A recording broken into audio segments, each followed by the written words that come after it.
to First Things First. I'm Jenna Wolf. That's the Hall of Famer Chris Carter. That is Nick Wright. May I just pause for 1 second to wish my daughter Harper a very happy birthday. 5 years ago today, I was in labor. Happy birthday, Harper. That's wonderful. Yes, we're really excited. Have a great day, little one. I will see you soon.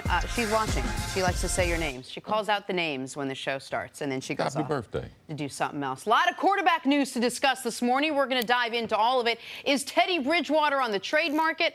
Lamar Jackson has come back down to earth, and after last night, it appears Andrew Luck still has a ways to go. That's where we begin this morning, and let's just say it is a darn good thing preseason doesn't count. Otherwise, we'd be singing a very different tune regarding Andrew Luck today. In his first home game in nearly 600 days, Luck wasn't so lucky. Had a hard time finding any sort of rhythm on offense. Completed 6 of his 13 passes for only 50 yards. Tough couple of sacks, and he did have a pick. He had that interception. Despite all of that, though, Luck still managed to be upbeat after the game.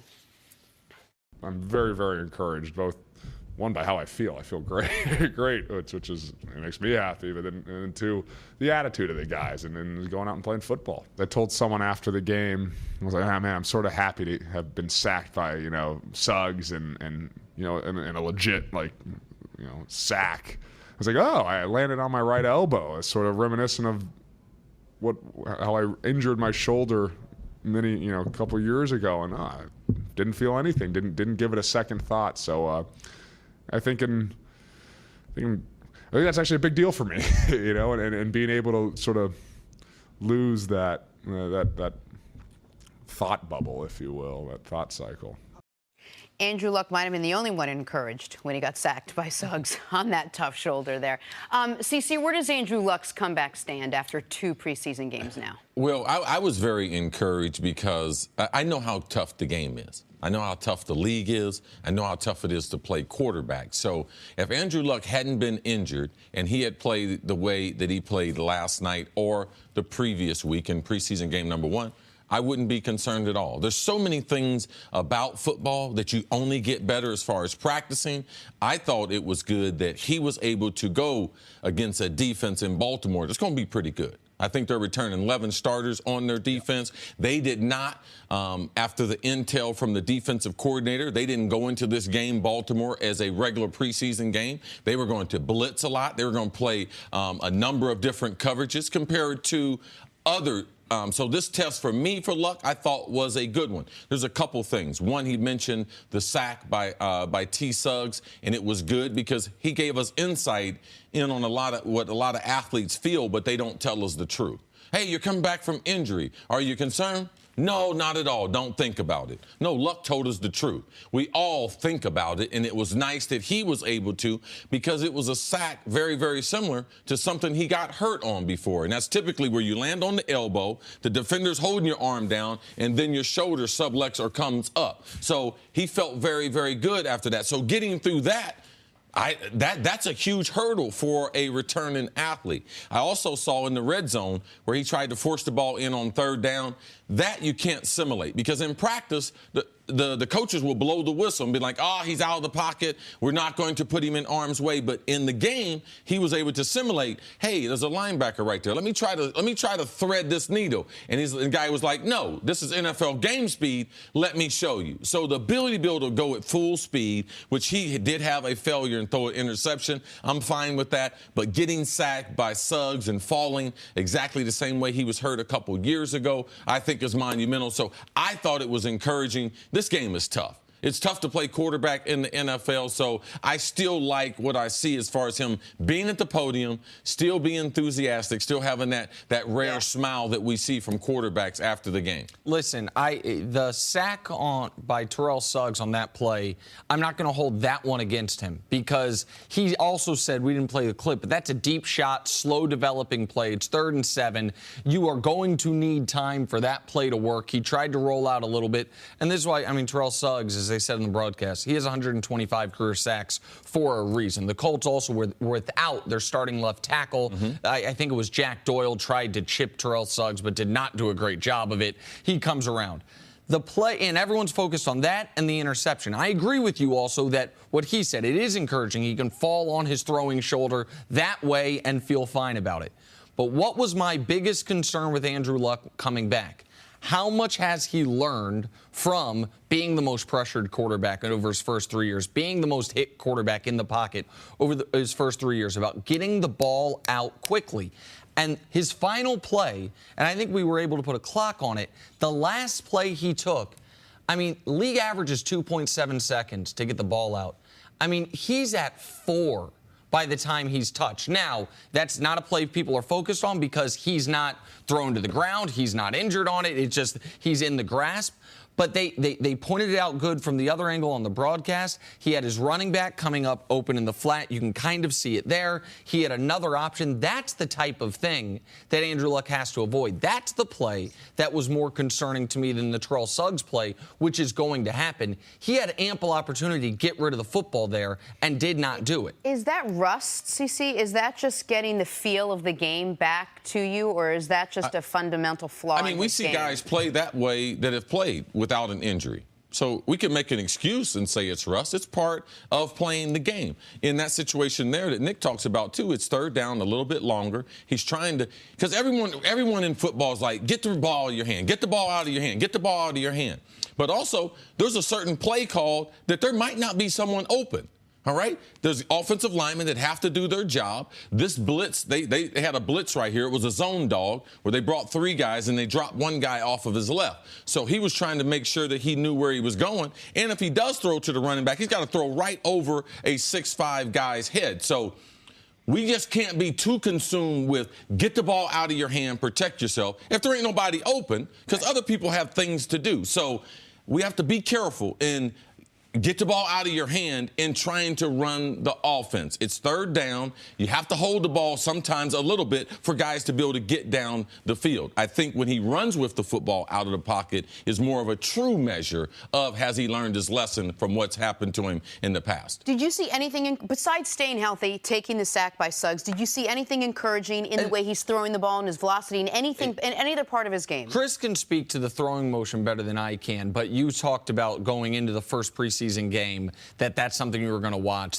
And then after the first preseason game, you thought it was the same motion that we'd seen from Luck at Stanford his first year up until the injury. To my eye, it looked similar as well. Did you want to see more plays downfield? Did you want to see him open? Listen, if you want to see more plays down the field, they need to upgrade their personnel. Well, that's what I was going to say. So, I mean, we're going to sit here and critique Andrew Luck to death. All this and this and this and this. He don't have great wide receivers. And T.Y. Hilton didn't play yesterday. Right. And so that's part of it as well. But my other big takeaway from yesterday's game is I've been saying there's 2 divisions in the AFC that you can almost flip a 4-headed coin to say who's going to win it. The AFC West, I still feel that way. The AFC South, I do not feel that way anymore. That is, to me, I've seen enough from Indianapolis to know even if Luck is peak Andrew Luck, that's a 3-team race. This is a team that has a lack of talent on defense, has once again a lack of talent at running back. T.Y. Hilton's a good player, but if your passing attack all of a sudden looks like that when T.Y. Hilton's gone, like you don't have enough weapons offensively. They lost Dante Moncrief this offseason, who shouldn't be a huge loss, but appears to be a huge loss. Like that, I look at the Colts and say they've got a ways to go. Even Luck's going to play better than he did yesterday. Yesterday was a poor game from him on a lot of levels, even if it's encouraging because he could take the hit, because he's getting the experience. But that is a team that what you pointed out on the play that I highlighted that is interesting is you said it was a zone dog. But that's a 3-man rush that got to him. That's a 3-man rush that got to him. Like, that's an indictment on guys in addition to Andrew Luck holding onto the ball. I mean, you have 2-on-1 for two of the guys rushing, and the guy right up the middle got to him. I mean, just beat a guy clean. So they have some personnel issues that Luck can't control. All right, we'll take a break there. Coming up, should we be encouraged or discouraged by Lamar Jackson's performance last night against Andrew Luck? That's next on First Things First. All right, last we had this awesome throw from Joe Flacco to his new teammate, John Smokey Brown. Look at the concentration in the toe tap there. It's a heck of a catch to get both feet down after the bobble. Good catch by John Brown. John Brown, they need him to come up with some big plays. Coming over from Arizona Cardinals, they need a lift from the wide receiving core. They're looking to get it from JB. Great catch here in the back of the end zone. Flacco put it where only his guy could catch it. And he's more known for his speed, at least he was in Arizona. Yes, if he can develop into a slot receiver, it'd be a huge help for them. All right, let's keep it right there. Baltimore rookie Lamar Jackson with a tough game, competed for that starting quarterback job. He did throw a touchdown pass, but that was his lone highlight of the night. Finished with just 49 yards on 15 passes. Joe Flacco played 3 series, completed 7 of his 9 passes for 72 yards and a touchdown. You know what we have here, don't you? A conversation about the quarterback situation in Baltimore. CC, let's start with you. What was your impression of Lamar Jackson last night? Well, I mean, if we're going to be fair to Lamar, we have to understand he's going to struggle in the NFL, especially just pure straight drop back and just reading the coverage when he recognizes which guy is going to be open and throwing the ball down the field. He looked like the quarterback that we thought from Louisville that he would look in the NFL. He's adjusting to the speed of the game, but what I might be a little more concerned about is how much he watches the rush compared to watching the routes down the field. He is ready to bail out before he should be. So for me, I'd like to see him step up into the pocket and be able to wait for those receivers down the field. So anytime he gets any type of pressure, either flush from his left or to his right, you can see that he's ready to get out of the pocket. I think those things will come. And talking to Ozzie Newsome, he's a kid, when he does make mistakes, that he corrects those mistakes. He's very, very hard on himself. So Baltimore is satisfied with what they've seen. This is their 3rd preseason game because they played in the Hall of Fame game. So he's gotten a lot of reps, but he is going to need those. Joe Flacco is the starter. If Baltimore, if they're trying to win games, Joe Flacco should be in there. Lamar is only a change of pace right now, and I'm not surprised that he has struggled maybe more so than the other quarterbacks taken in the first round, because from passing the football, he's got probably the longest way to go of all the quarterbacks that were drafted. Oh, I don't think there's any question that he's got the longest way to go as far as being able to guy that can drop back and pass the ball 25 times a game, much less 30, 35 times a game. He's in an odd spot because if you would have asked me after the draft, who's the quarterback of the 5 quarterbacks taken most likely to play in some capacity in week 1, I would have picked Lamar Jackson. But if you would have asked me who's the quarterback least likely of the 5 quarterbacks taken to start at quarterback in week 1, I would have said Lamar Jackson. The encouraging part of yesterday was he had as poor of a start as you can have. He was 0 for 4. He was missing guys badly. There was 1 3rd down where I understand the receiver didn't run the greatest route. At least that's what they said in the broadcast. Didn't run the greatest route. Didn't appear he'd run the greatest route. But he had him wide open in a soft part of the zone and just threw a bad ball. He was as bad as you can be his first 3 series. And then he finished the game after that 7 of 11.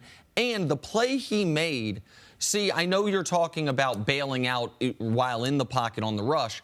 What I thought was interesting about the touchdown pass was it was a 3rd and 2 around the 10-yard line. He had the corner. He had already bailed out. He was rolling to his right, but he had the corner where he could have run for it, picked up the set of downs. Instead, he went to his 3rd read and got the guy for a touchdown. In the moment, I thought he was going to run for it. He actually ended up throwing for it.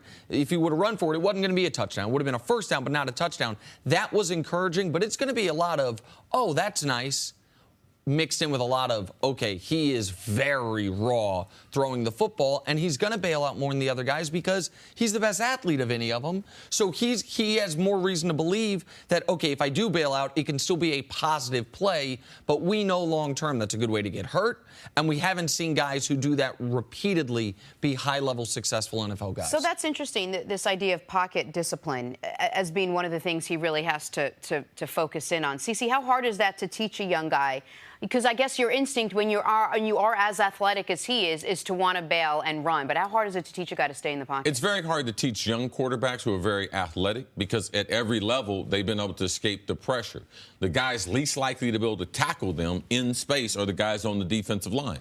But once you get to the NFL, you think those guys can't get to you till you get all those reps and you realize they can get to you. Even on the touchdown pass. Nick, in his eyes, he might have thought he could have got to the corner, but he was going to take a big hit in trying to get there. He made the right decision by pulling up. That's the reason why they had a little soft roll on third down to try to move the pocket so he can get a better throwing lane. What I get concerned about him bailing in the pocket and not having discipline is because I wonder if he can see.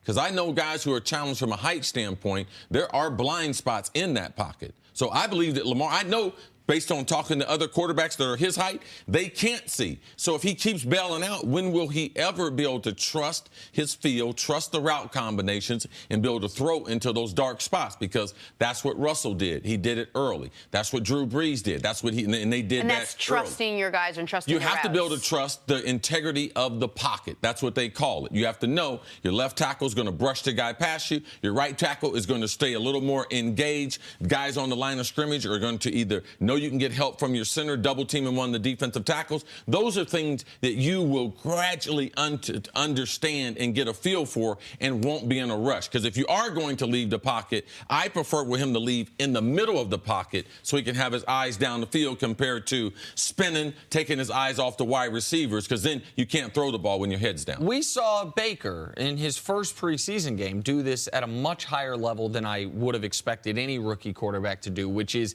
even when he was leaving the pocket, he wasn't leaving to run, and he was keeping his eyes upfield, and it's how he was able to make the big, if people remember it, 3rd and I think 17 play on the sideline to Antonio Callaway. They ended up being challenged. Like, these are things that the Lamar has not yet developed. And if we're going to be totally fair, some people have questioned if he'll ever develop it. It's one of the reasons why people were saying, should he change position? Because even at the NFL level, he's still a dynamic athlete. Even by NFL standards and big, strong, fat, he is still a dynamic, quick twitch athlete.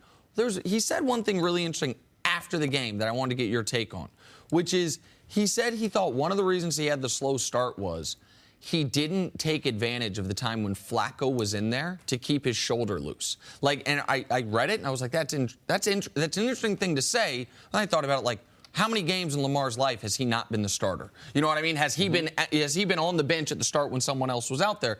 And he said he now knows for the next preseason game that while Flacco's out there, to be staying loose like it's pregame. Lamar, watch Tom Brady. Watch Tom Brady in the game where he knows he's not going to take a break. Watch how many throws he throws in between series when they're getting ready to go back out there. He's throwing the ball. That's what the veterans do. It's a lot of little things that people have to learn in trying to perfect their craft and being a professional. And it seems very, very simple, but I think that last night he understood that better when he went in there. And not rusty, but he wasn't ready to throw his fastball on that first play. All right, quickly, we saw a pretty good Lamar Jackson in that second game. We saw shaky Lamar Jackson, some would say, at least to start out last night. Who would you say is sort of the real Lamar Jackson, or closer to the athlete we're going to see? I think right now, I think what we are seeing is exactly who he is. A guy who, if he were to be an NFL starter today, would complete right around 50% of his passes, would make a few dynamic plays, and would look way over his skis. Like you said this in the beginning, another quarterback, not controversy, but a quarterback competition. This isn't a quarterback competition at the moment. Like now, a year from now, it could be Joe Flacco when they can move on from the contract, and they showed Joe Flacco since signing the contract last in the NFL in yards per attempt, last in the NFL in a lot of categories. They have reason to want to move on from Flacco, but right now, Lamar is that totally unmolded piece of clay we've talked about. He's going to show flashes, but he's not close to there. Yeah, he's ready to play 10 or 15 snaps. It's going to be hard for him to develop, too, because they're going to ask him to be running around. He's not going to be coming in, subbing for Flacco, or being a wildcat where Flacco's on the field, and they're just going to have him drop straight back and throw the ball. So he's going to be doing things that necessarily don't lead to developing discipline in the pocket. All right, we got to take a break there. Coming up, is Teddy Bridgewater about to be traded? Next, this is First Things First. Don't miss the Big Three Championship Friday on Fox. Chris Anderson and Power will meet Drew Gooden and Three's Company to battle for the championship. Catch all the action starting at 8 Eastern on Fox. Stream it live on the Fox Sports app. Man. Three's Company, come and knock on my door. Okay, all right. I'm sure that's a television reference I don't quite get, but I want to talk about this basketball game for a moment. See, take that out. We got a busy weekend. Oh, yeah. Yeah. Because Tigers playing, what, 30 minutes away? Yeah, I haven't solidified where are our you gonna invitation to that. What do you? Oh, we're in Brooklyn on Friday. We're in Brooklyn Friday. Hit me last night. Okay. Said we're good. All right. He said, man, promote this. I said, man, we pushing this on the street like a new drug. Okay. All right. Big 3. It's going down. Brooklyn Friday night, and 8 o'clock. Because I got family in town this weekend, so I got to be out of the house. So Big 3 Friday, golf Saturday, hanging out with you and Tribeca Sunday. Jenna, you'll be there Friday at the Big 3. And wait, we'll what's go on Sunday? I didn't get the Sunday. What was the just Sunday Chris and I thing? hang out on Sunday. We plan for the week. We do things. Play a little bocce ball on his roof. I've never been invited to a Sunday thing. Yeah, because it's me and Chris time. We invited you, but you brought those gifts that had you not get invited Time to again. go. I was one mistake. Time to go viral. 1987 Donovan Mitchell annihilated a cocaine bars. homer at James Harden's charity softball game. It's about showing he's more than a basketball highlight reel. How about that shot? The Rookie of the Year. Can Ben Simmons do that? Of course. What's Ben Simmons doing this offseason? He's figuring out which hand he's going to shoot with. Because I saw him make a half quarter with the hand he doesn't shoot with. I think when he comes back, he's going to have switched. What up, C? The real Rookie of the Year. We appreciate MVP. it. That's talent right there. MVP. You know how hard it is to do that in softball? You got to generate all the power. I don't know how hard it is doing softball. I'm not surprised Donovan Mitchell can do it. He's a great athlete. Ben Simmons would have hit it further. Time for stories to start your morning.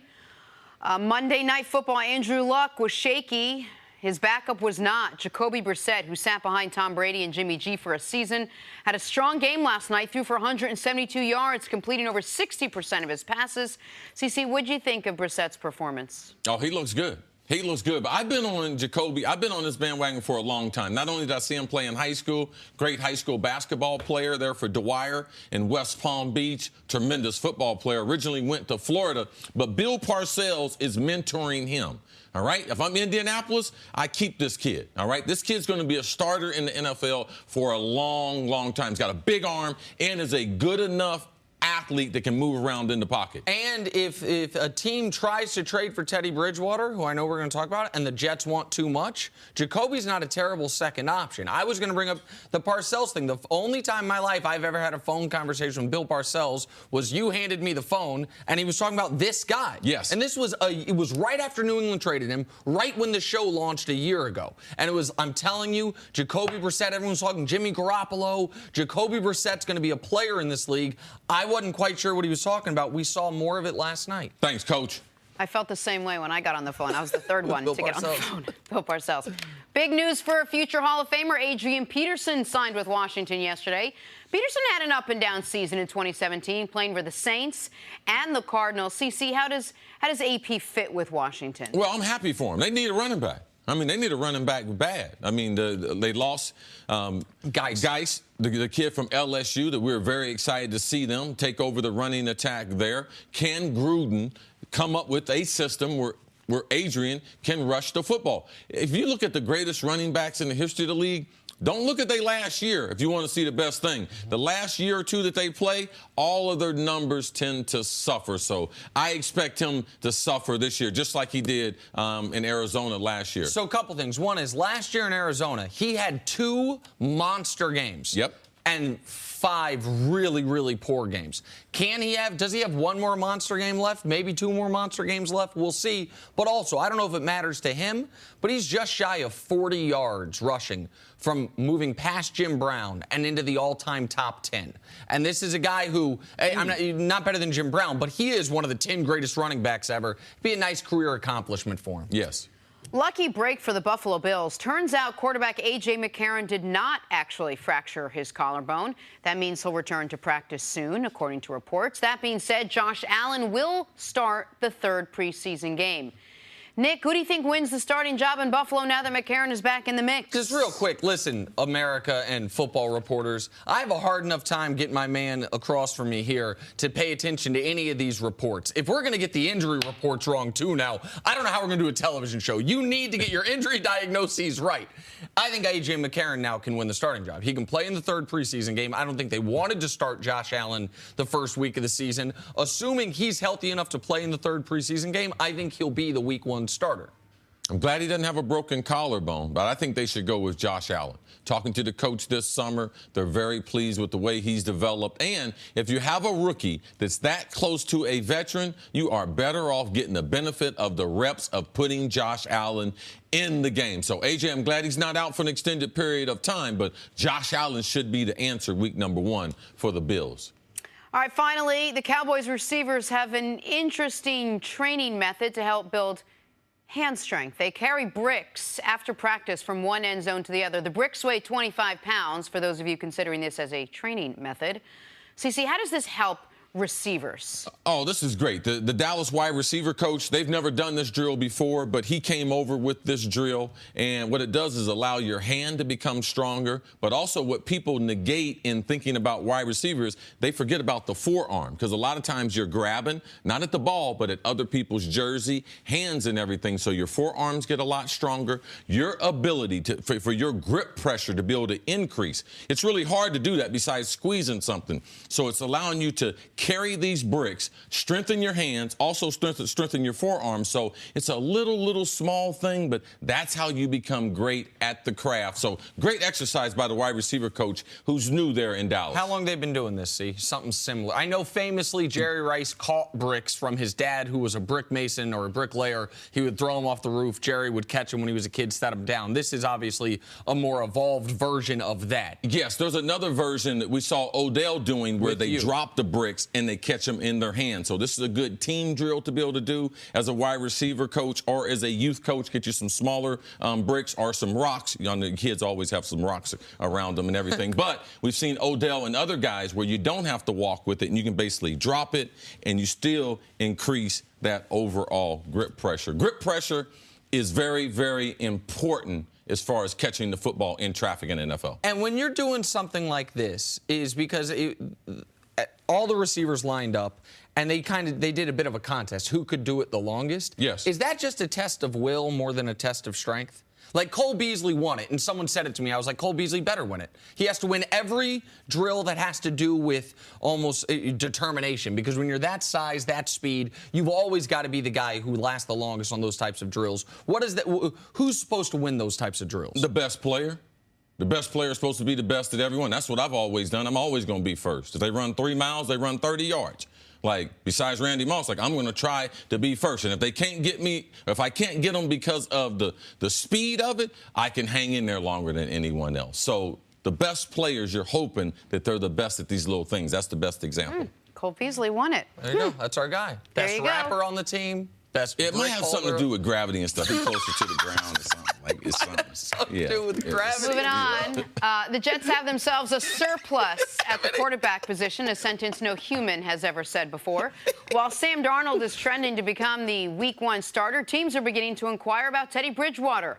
According to reports, at least 2 teams have called Jets and expressed interest in the former Vikings quarterback. CC, which team would be the best fit for Teddy Bridgewater? The New York Jets. You know how long they've been searching for a quarterback?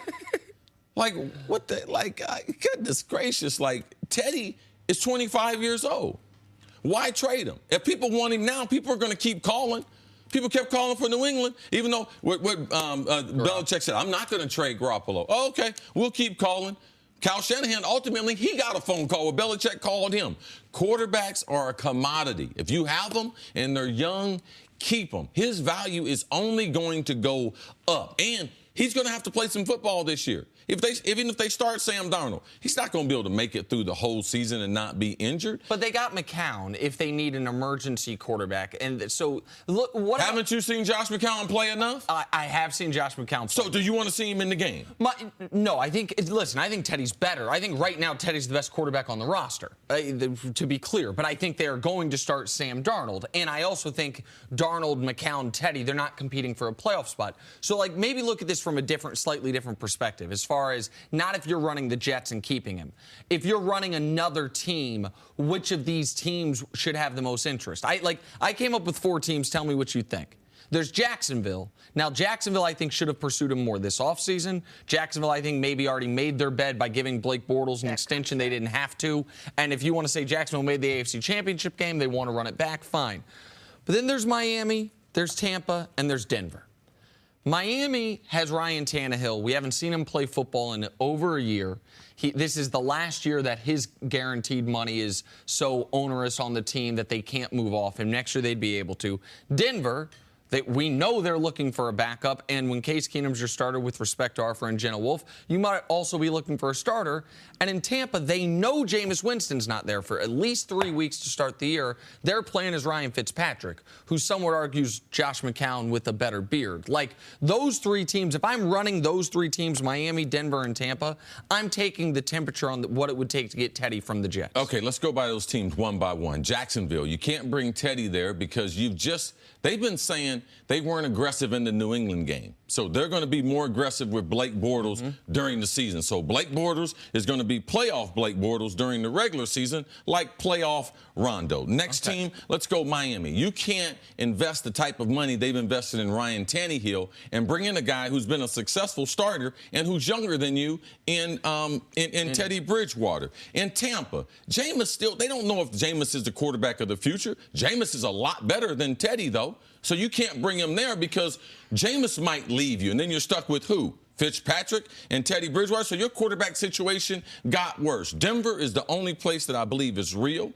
Case, he has a 2-year deal. Teddy is still very, very young. I believe Teddy is a better quarterback than Case. I told y'all that last year. And the Vikings and their people there, if they didn't have that tremendous momentum, Teddy would have gotten a chance to take over that Vikings team last year. So out of those 4 teams, I think the only real one, because you send a message to the rest of the Tannehill, all right? Blake Bortles and as far as Jameis, you send a mixed message to them as far as we're just going to throw this year away.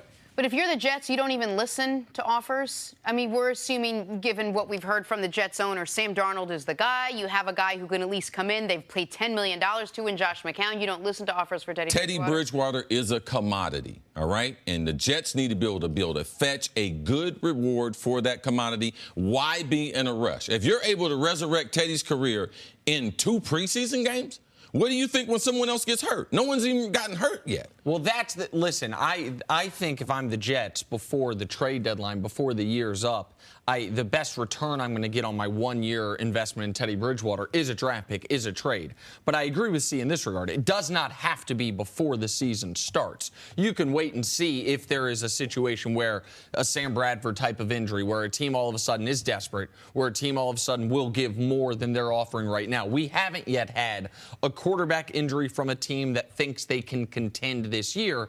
And that, by the way, that's a small needle, because a lot of teams that think they can contend because of their quarterback. And if their quarterback gets hurt, they might throw the year away to a degree, or they might not want to give up a draft pick for Teddy. But a team that thinks that we have a good enough roster, right, and that Teddy's as good as our current quarterback, like I could think on the list of the teams like that. Denver's one of those teams. It's why C mentioned to them that they would be a good fit. I think Miami, I think Adam Gase knows, like, time's running quick, and so they got to figure out what's going on with Tannehill there as well. We talk about Teddy Bridgewater, and I think a lot of us just talk about post-injury Teddy Bridgewater. But when he was really good in 2015, what made him such a great quarterback? He's a really smart quarterback. He reads coverages very, very quick. His recognition and diagnosis going from one receiver to the third is very, very good. Now, you see, he's an African-American quarterback, but he's not a great athlete. He's just a good enough athlete in the pocket that, yes, if something breaks down,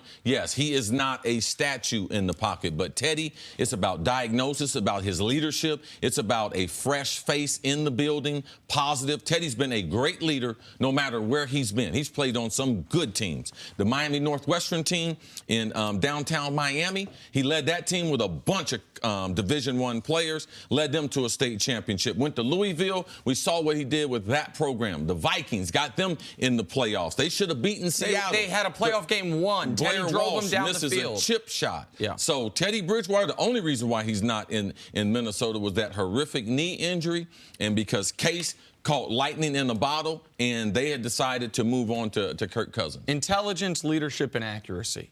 Those are Teddy's 3 calling cards. Does not have the strongest arm, is not a great athlete, and obviously, even though he's been good in these 2 preseason games, he took the 1 hit on that same knee that he had the horrific injury, popped right back up. You do worry until you see more sustained action from him about his durability. But he's smart, teammates love him, and he is wildly active. And I can guarantee you no one's going to call cap, so people will be looking for a quarterback. Teddy Bridgewater, they're going to keep calling. And that comeback from that knee injury, nothing shy of remarkable. Really great story there. All right, coming up, how worried should Tom Brady be about all his missing teammates? Eric Mangini joins us next on First Things First.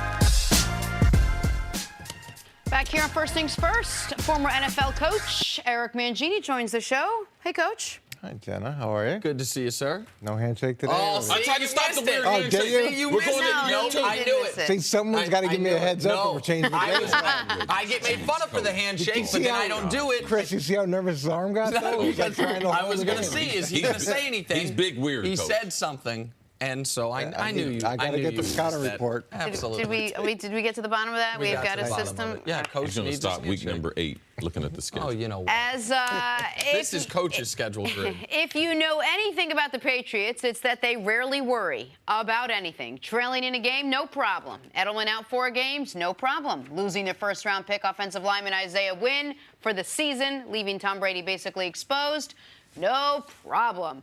When asked about replacing Wynn, Bill Belichick said, quote, "Depth's like an insurance policy. If you need it, then you're glad you have it." All right, Coach, how big of a loss is this for Brady and the Patriots, losing Wynn on the offensive line? It hurts. It hurts a lot. And it is interesting when we talk about New England, everybody talks with a sense of calm and they'll be able to replace, this guy easily or that guy easily, as opposed to, we need to go trade for Khalil Mack and get Tom Brady more help. Like, we don't usually talk about that with New England, and there's good reason for it. The idea that Trent Brown is their starting left tackle, I was with Trent in San Francisco when we drafted him in the 7th round. He's a giant man, but I never would have thought he'd be the starting left tackle for the New England Patriots 4 years later. But that's what Dante Scarnecchia does, and I brought his name up a ton of times. He needs to be in the New England Ring of Fame or whatever that is around the stadium, because he has done such a good job with so many different guys fitting in, similar to the way they do the job they do with the receiver. So I'm not as worried because of Dante and the things that they're able to do and the way that they'll help whoever comes in at right tackle and the way that they'll help the offensive line to allow them to be successful. But whenever you lose your first-round draft pick, who is an emerging player, I mean, it's terrible. I'm not underselling at all the job Dante Scarnecchia does. I've heard you talk about him and others talk about him in glowing ways the way I've never heard an offensive line coach talked about. So I recognize that. But isn't it fair to say we don't yet know the job he's going to do with Trent Brown? They traded for Trent Brown during the draft. Like, in addition to trading for Trent Brown, they used their number 1 pick on a guy who they wanted to transition from guard to tackle. Like, the reason that this guy who you thought would never potentially in 4 years be the left tackle for the Patriots is going to be the starting left tackle is not necessarily because that was the plan from the get-go. That is now the only plan they have. They lost their swing tackle this offseason to Dallas. Obviously, Nate Solder left in free agency. And so 2 guys they acquired on draft day, Isaiah Wynn and Trent Brown, were supposed to compete for that spot. And now Isaiah Wynn's out of the competition for either tackle spot for this season. Like, I'm not saying he can't do a good job with Trent Brown, but I don't know if Trent Brown can play left tackle in this league at a starting capacity. Well, he's been working at left tackle. He's been playing in the games. Have you talked about him? What? From the preseason games? Yeah. No. Have you stepped back and go, oh, wow, they've got a real problem with protection in New England? No. Then he can play left tackle for the Patriots. I mean, the fact that it hasn't come up and it hasn't been an issue is really encouraging. Obviously, it's a little bit too much of a stretch to make that decision now, but we're not talking about the issues they have. We're not talking about Nate Solder's replacement creating havoc for Tom Brady. And to me, that's a good indication of the fact that, the problem, maybe it's not perfect, but it's better than people thought. No, they got problems, though. The left tackle, now, is he as good as the left tackle that they had, Nate Solder? No. But Dante Starnecchia, they are going to be staying up late at night because they're going to have to be very, very creative in the run game. And I believe it's more important that they develop some type of running attack because they don't know who's going to be there on the offensive line. And you can't back Tom Brady up 45 times a game and think you're going to be able to survive him at 41 years of age. So I just believe it's very, very important that they come up with some identity in the first month of the season. I wouldn't be surprised if they struggled. If you look at New England, when do you want to play them? You definitely don't want to play them in January. You don't want to play them in February. But if you keep going back in the months, December, November, you got a chance. But, man, October, that's your last real month. And September is where they can be got because they're still trying to find. And if you look at their record month after month, it just gets better and better. And I think that they'll try to figure this out in the first month of the season. That being that they'll go a little unbalanced line at sometimes. They'll go 2 tight ends. They can't play as much 2 backs or 3 receivers as they want to because you have to be able to protect that offensive line and protect Tom Brady. That will be a priority coming out of training camp. So when we see week number 1, we will see what they've come up with. But it'll be really interesting to see as we go through games 1 through 4 how much they change and what's their identity. And I always thought that the early part of the season was the hardest part of the season because you don't know what you're getting from everybody else, and there's changeover in coordinators and head coaches, so that dramatically changes the scheme. But you also don't truly know who you are. So and I've said this before, you go into the preseason, you go into training camp thinking you're going to be this, but then the reality is you could be something totally different. And what I always thought we did a good job of in New England is accepting who we were and what we did and building on that as opposed to constantly trying to be something we weren't. And each year it evolved a little bit differently. So let me ask it a different way. Is their offensive line their biggest concern, in your opinion, on this Patriots team? No, that's not a big concern. Is it terrible that they lost their starting right tackle and a young guy? Yeah, that's not great. Is it my biggest concern? No. I think Dante and I think Josh and I think Tom will figure it out. I would be more concerned about their defensive line as a unit because you don't have a quarterback. If you have a weak unit, which their offensive line is one of their weaker units, a quarterback can save that. A good offensive line coach by knowing what you can and can't do. If you don't have no pass rush, you have to blitz, you have to play more man-to-man. Those are things I still would be more concerned about. Coach, would you agree with that coming out of New England at this point, even though they did create a pass rush in the first couple of games? And just based off of last year, they obviously struggled defensively. They lost their defensive coordinator, so they don't have that continuity. They don't really have a one guy who's going to call the shots. It's sort of a group effort. Bill will be involved, but there's still a lot of young guys who are going to make decisions about game plan and about when to call things, and they're going to learn throughout that process. And it's not like they were starting from a great point last year. Well, and listen, this is one of the things I believe you love about the Patriots. Chris, you had the great quote that I believe said Bill Belichick told you or said it publicly, which is, it's not my job to get the best players. It's my job to get the best team. I hope I'm not mangling that quote. If it were... It's not about great players. It's about a great team. Okay. Producing that. Right, producing a great team.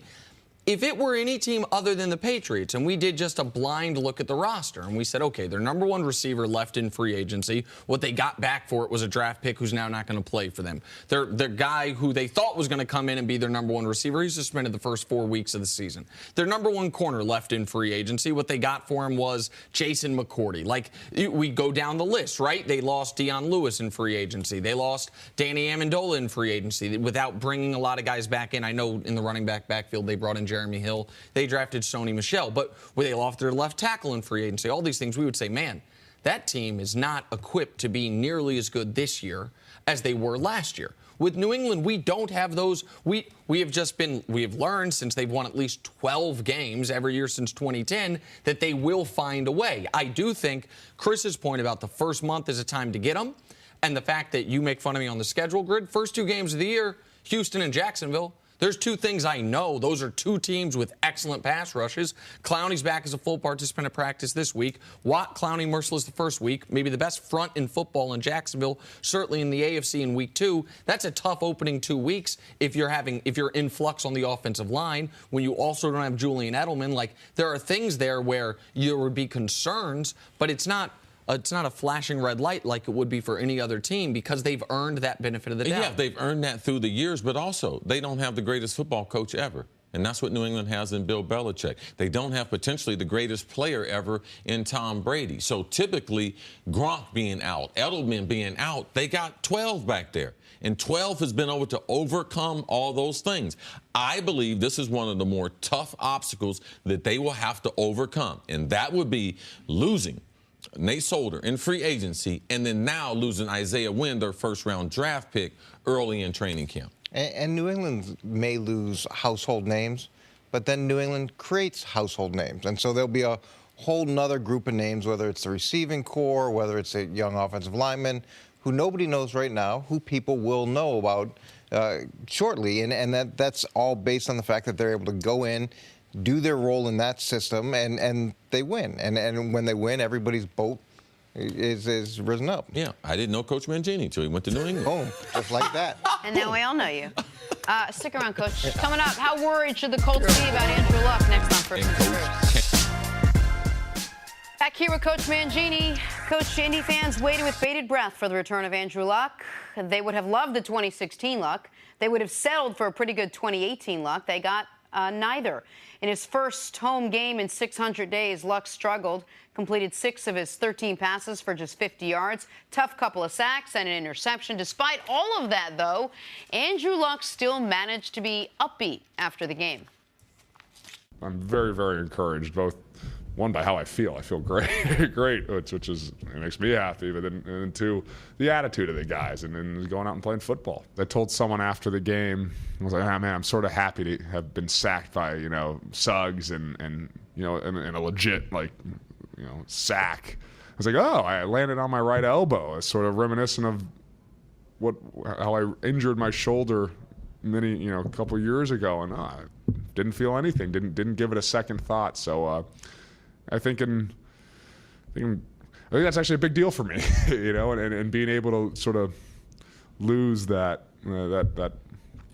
thought bubble, if you will, that thought cycle.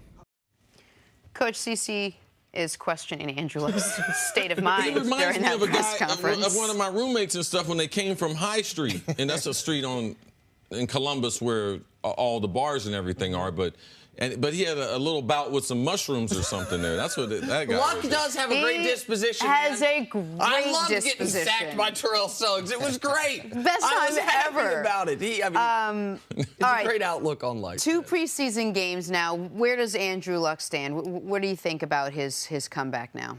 I actually get why he's so happy, and from a coaching perspective, I'd be happy too. The fact that he went through the process of getting hit, of dealing with that type of contact, and he does feel good. It's not like he's got soreness in the arm. It's not like they've had any type of setbacks. He's playing in games. Now, look, this is a new offense. It's something that he has to learn as well as everybody else. So he's dealing with the comeback. He's dealing with all the firsts that you go through as an injured athlete, and he's learning a new offense. I wouldn't be happy about trying to use the tight end to chip on Terrell Suggs. I think I would get that addressed in the meeting. But the other stuff, I think it's gonna come for him, and he's gonna get better. Yeah, I think the live game action is very, very helpful, and he gave us a glimpse, just a brief moment where our athlete gave us some honesty, because we all go through that. Once we've been injured, we all go through, we have questions, man, can we do this? And he's been very, very just real as far as where he thought his career was, and there were times where he thought that he wasn't going to be able to play football again. So getting sacked and having that thought bubble removed and falling on his elbow the way he was injured a couple years ago. But at the end of the day, man, he's got to have some players to be able to throw to. Even when he makes the bad decision in the red zone, he's trying to do too much. The fullback is running the flat route. He's getting ready to run out of bounds. The fullback's going to be challenged catching the ball anyway. Yeah. So I don't even know why you're going to throw to him. And then you got a tight end that's getting ready to run out of bounds also. So these two guys are not going to be able to make Andrew Luck get good. Sell the ball out of bounds. Know your personnel. Know that fullback's not going to be able to do anything. That tight end's not going to be able to make that play. What's Jack Doyle doing?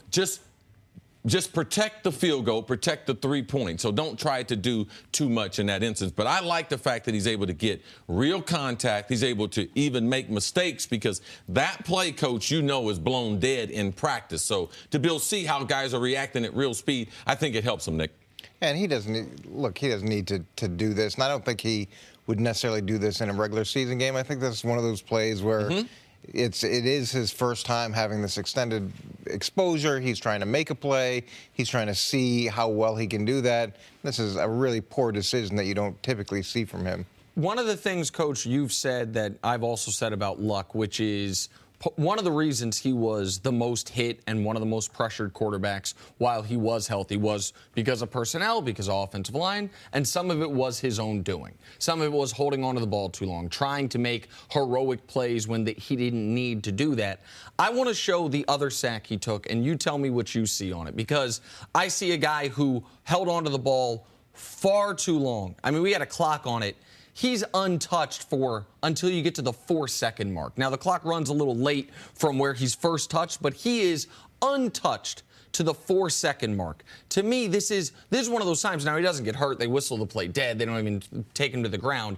That's something Luck's got to get the ball out of his hands quicker. Chris saw something a little different than I did. What do you see on that play? Well, I see the first-round draft pick at his center getting bowled back, and this is the center of the pocket. He knows he's got a guy bailing out to the left, so they've got 3-on-2 over the left. All three guys on the left, the center, the left guard, the left tackle, they're all first-round draft picks.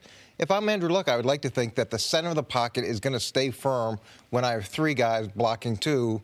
I mean, did he hold it too long? I don't know. I think those guys should be able to hold up. This wasn't a this to me wasn't a heroic play that I've seen him do a bunch of times where it's a 5-yard completion and he's getting blown up.